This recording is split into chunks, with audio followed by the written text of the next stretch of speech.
There is no food for a lazy person. You do not have an excuse whatsoever to just sit down and fold your hands and expect that manna will fall from heaven.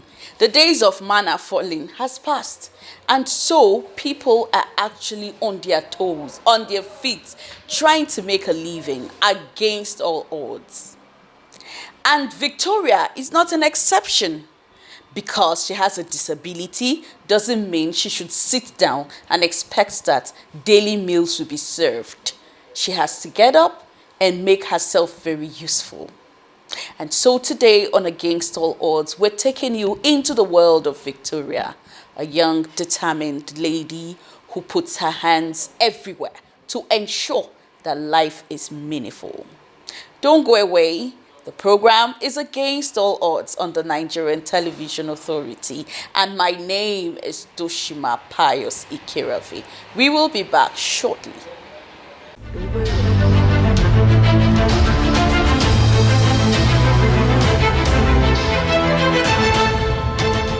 This is Against All Odds.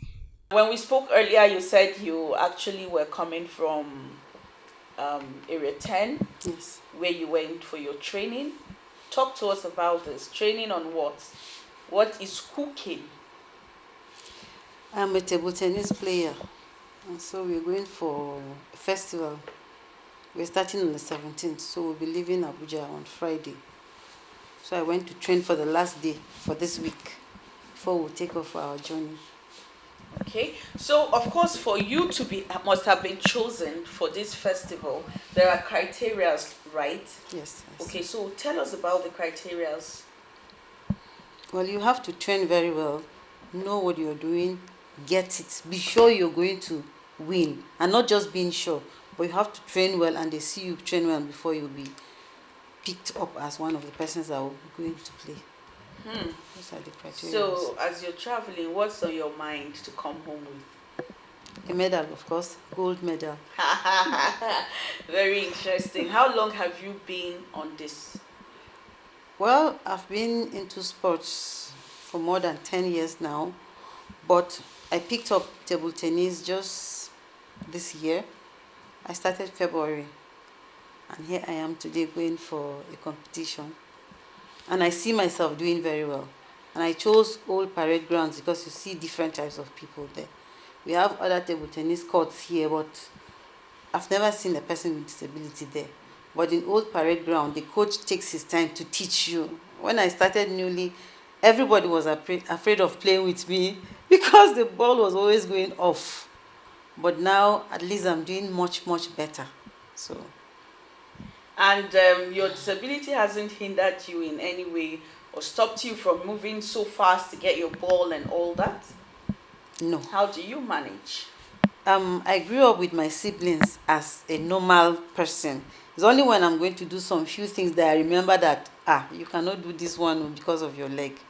So I grew up like any other normal child. So all thanks to my parents and my siblings for that, because there are other persons with disabilities that cannot do anything for themselves because their parents gave them everything they want in one place, feeling they are disabled.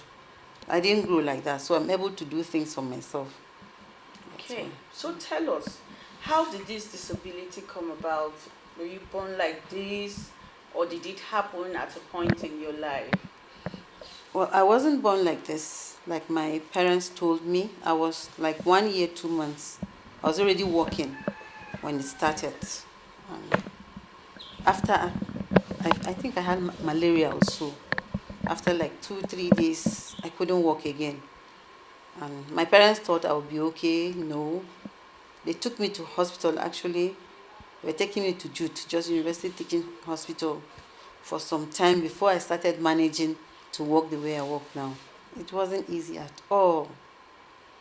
Just like and I think I see reasons why some parents of children with disability normally lock the children in the house.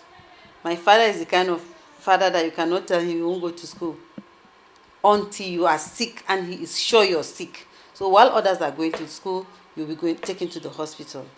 Well, it wasn't easy. It wasn't easy. The insults are there. It wasn't easy at all.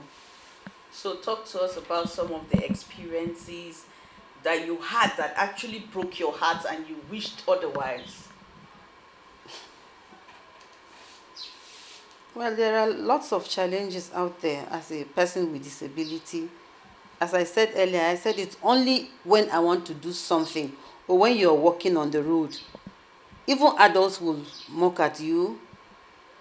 Some people despise you.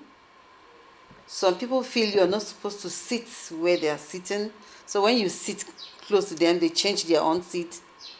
Yes, I saw all those kind of things, but I told myself, since I already knew the reason why they are doing that, it didn't bother me to some point.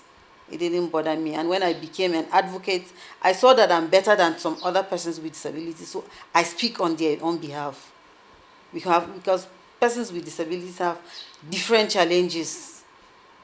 I use crutches today. Another person cannot even stand on crutches.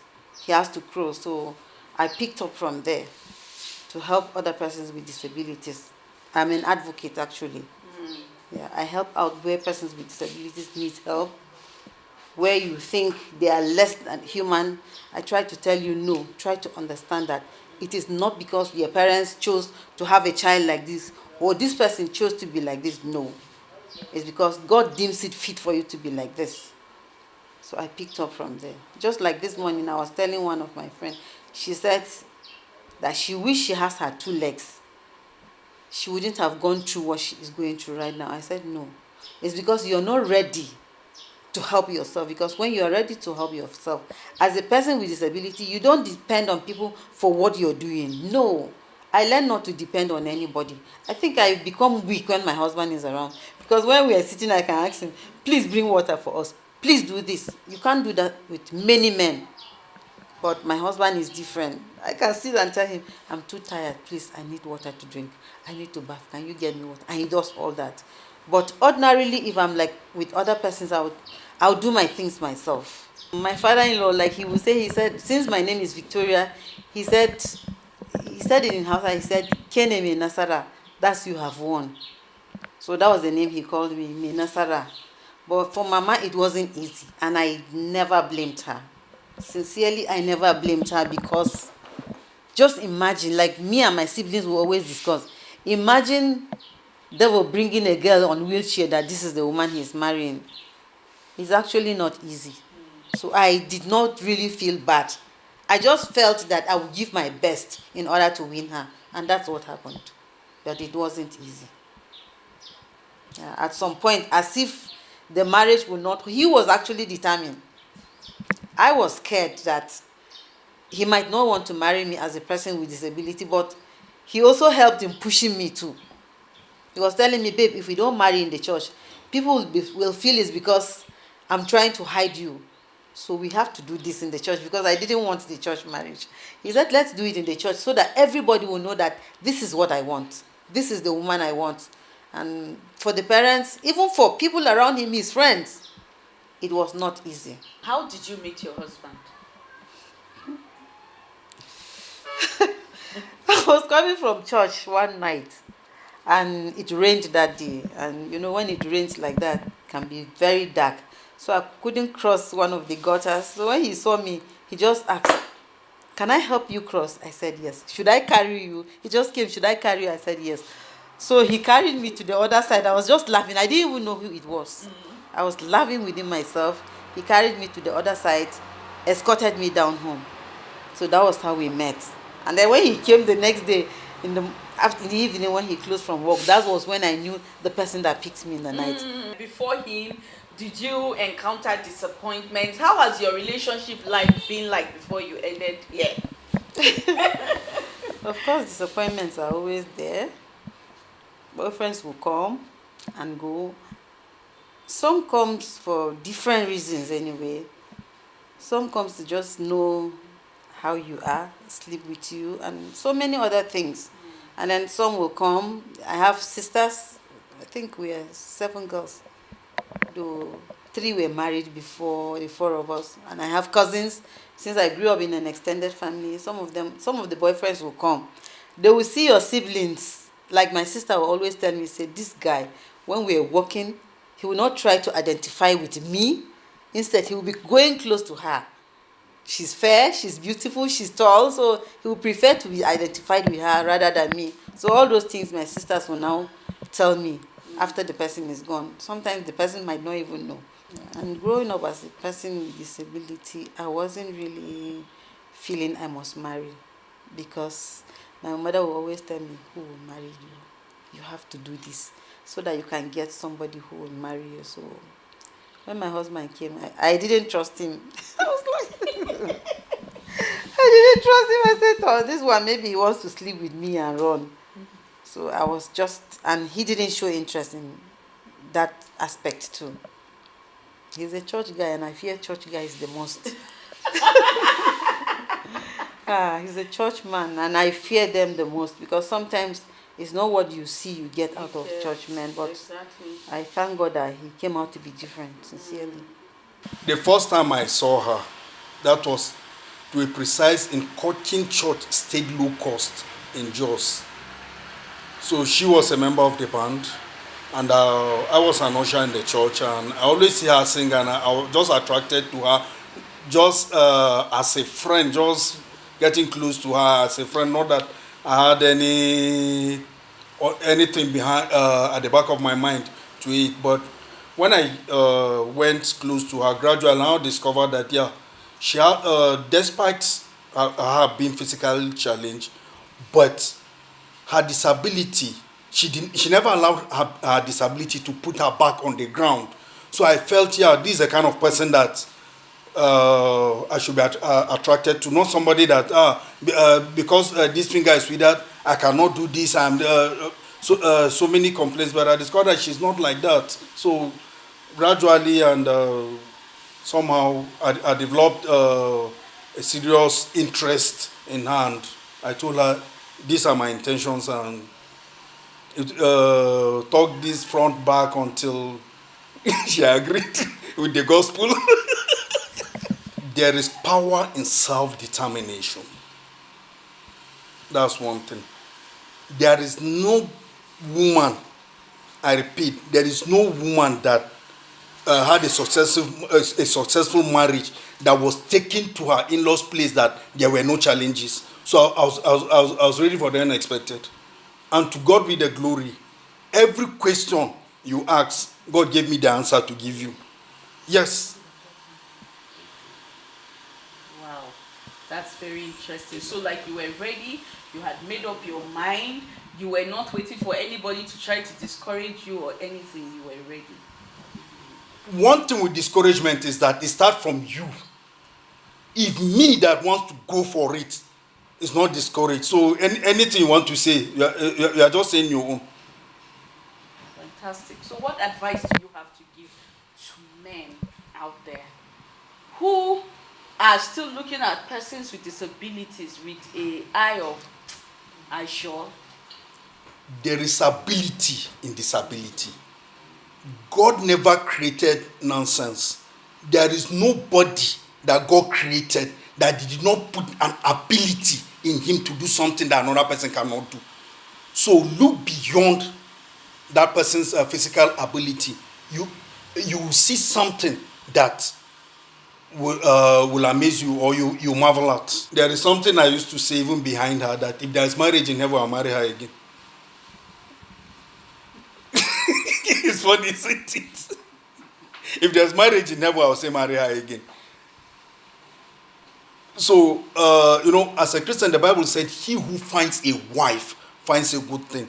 Sincerely, without missing words, she's a good thing that God has decorated my life with.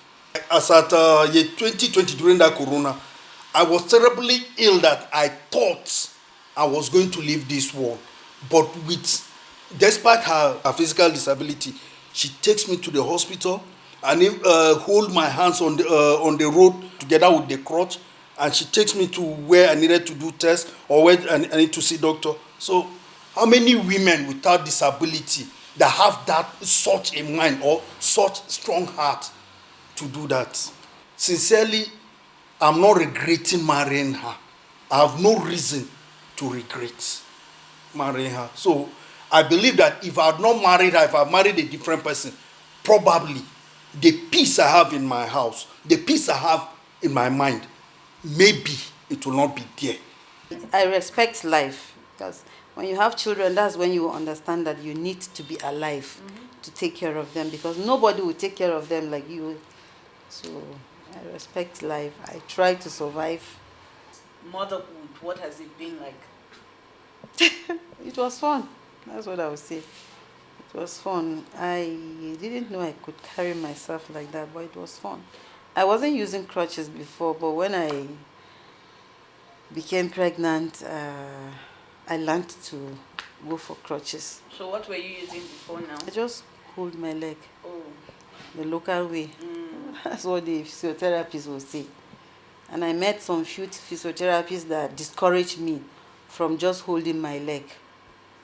So when I became pregnant, discussed with my husband, I went to the hospital, be my hospital, and they worked on me.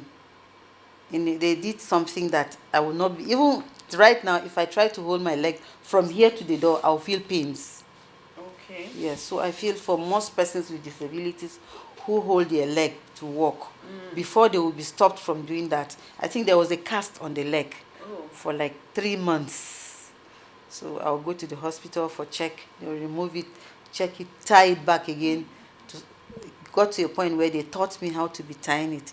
And after like 4 or 5 months, he asked me to remove the cast, and that was when I could not hold the leg again. Because you were already used to crutches Yes, this time. yes. Okay, but before now you were very comfortable with holding your leg. Like it was easy for From you. here to and it say was, I will hold it. Yes. But after that therapy that was done on my leg, I can't dare it.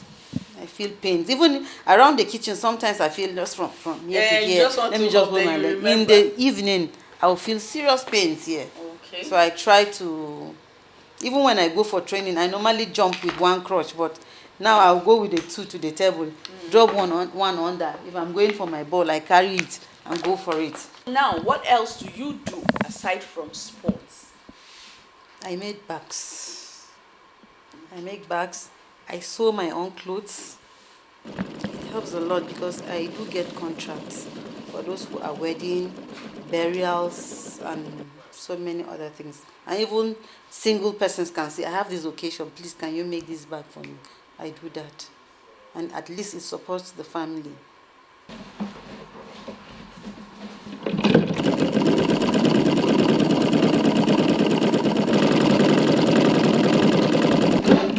Any bag you want.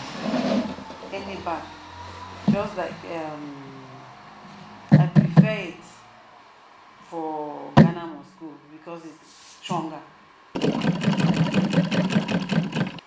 Personally, I use bags a lot because of the way I walk. I cannot walk and hold things in my hand, so I don't even go out of my house without a bag. I don't even use purses. I use bag, handbag, the one I can hang and walk without much stress. I can make more than 10 bags in a day. That's after you've cut everything. You can make more than 10 in a day. So it depends on the style anyway. That's another thing. Because different bags have different styles. And this one doesn't have lining. Because if it has lining, you have to sew the lining first before you couple it. You put the zip and so many other things. But if it's a bag like this that doesn't have lining, it takes a less time to make it. So this one I make for 14,000. It depends on the bag anyway. And the size too. If it's a small one, it's the one for 3,000, there's the one for 5,000, and so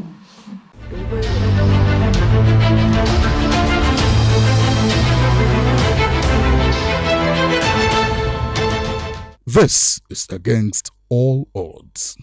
Have you had that kind of, gotten to that point that you're so exhausted and you're like, your very low moments? Yeah, there are those moments. There are those moments that you feel I'm tired, as in, well, I love life, oh. I love life. And I used to fear death, so I've never wished I die, no. I've never wished that for myself. I love life. I do tell myself, I saw somebody committed suicide in Jos once, and I said, God, I would never do this. Because he put on his body, and so I actually will tell myself that, "Kai, even though it's difficult, I wish I can sleep so that I'll wake up for another day. Things will be different." And it's always like that. I wish a lot of children would be trained to love and care and have empathy for other persons that have disabilities. Because if you are not taught, you will not know. And that is why if a woman is not taught or understands what disability is, when she has a child with disability, you will see her like trying to commit suicide. But I think it's not the end of the road. Yeah. And I always feel when you have a child with disability, what I do tell women is that God feel you can take care of that child. That's what I normally feel. If you cannot take care of that child, he won't give you that child. That's how I look at it. Thank you very much. Before we run, what are the last words you have to say to someone? To someone out there, I'll ask about the inclusion of persons with disabilities. Include us in your activities, politically, socially, and otherwise. When you include persons with disabilities, you will not hear us complain. But when we are not included, it means we're excluded. And we say nothing for us without us. When you have a program and you don't include us in your activities, and we come and we say, why did you do it upstairs? Blah, blah, blah, blah, blah. Don't say we are talking too much. But when you bring a person with disability, I can come and tell you, we cannot do this in the sun because of people with albinism. It will affect their skin. It will give them skin cancer.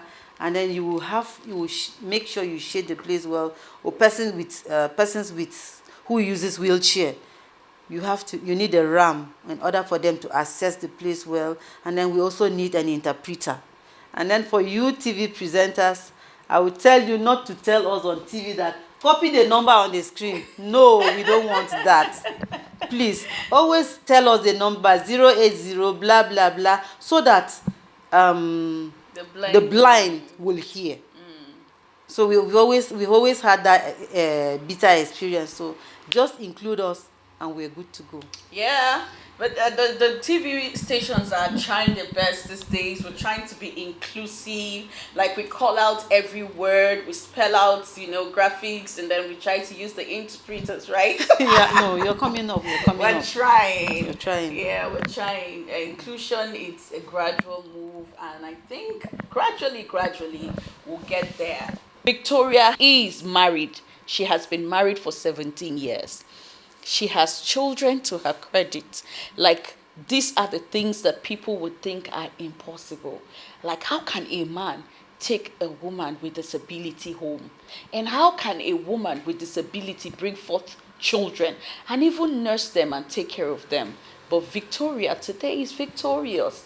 And so she has no reason to complain, because disability has been nice to her. Disability is not a disease. It is not a curse. It happens because life happens. So somehow it just happens to you. And it can happen to anybody. There's no God forbid in this matter. It is just reality. Thank you for staying with us on this episode with Victoria.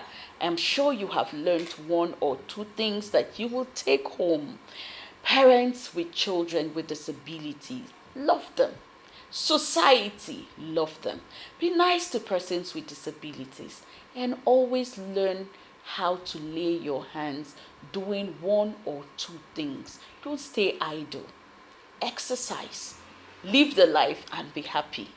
Let's do this again next week, same time, same station. My name is Toshima Pius Ikeravi.